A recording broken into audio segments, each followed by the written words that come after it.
Itinuturing na national concern ng NBI ang pagkalat ng umano'y fake medical records ni PBBM.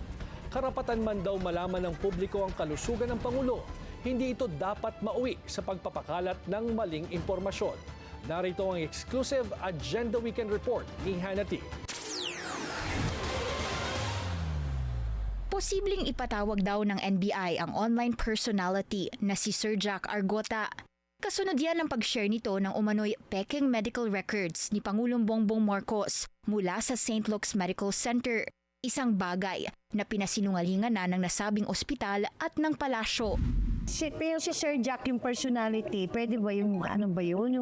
Yan ba yan? Ano ba yan? Ito si Sir Jack sa likod natin. Si Sir Jack. Isa siya sa mga nag-post.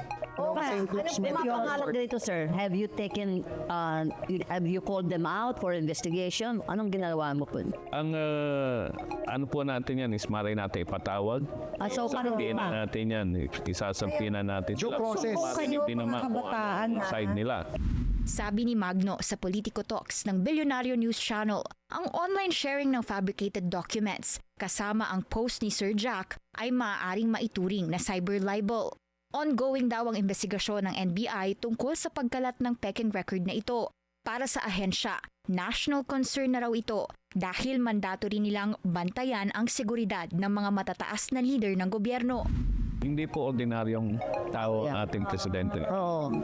Tama po ang sinasabi na may karapatan ang tao malaman ng public health ng ating Pangulo. Pero hindi po yan nagbibigay pahintulot na kung ano-ano lang ang ilalabas natin At magkalat ng at fake news. magkalat ng fake news. Bilang tugon, sinabi ni Sir Jack sa isang Facebook post na ipakita na lang daw ang original health record ng Pangulo kaysa protektahan ito. Hindi na matunton ang nasabing post ni Sir Jack kaugnay ng kalusugan ni PBBM. At anya, hindi raw ito deleted. Minsan daw kasi nire-report at fina-fact check ang kanyang posts. Hindi raw siya kailanman nanalangin mamatay ang isang tao dahil naniniwala siya sa karma, kasunod ng mga alegasyon laban sa kanya tungkol dito. Una nang ibinalita ng palasyo na in good health ang Pangulo, kasunod ng diagnosis sa kanya ng mga doktor ng diverticulitis. Ani PBBM, he got the best possible medical care at pinakita pa ang video niyang nakikipaglaro sa kanyang aso.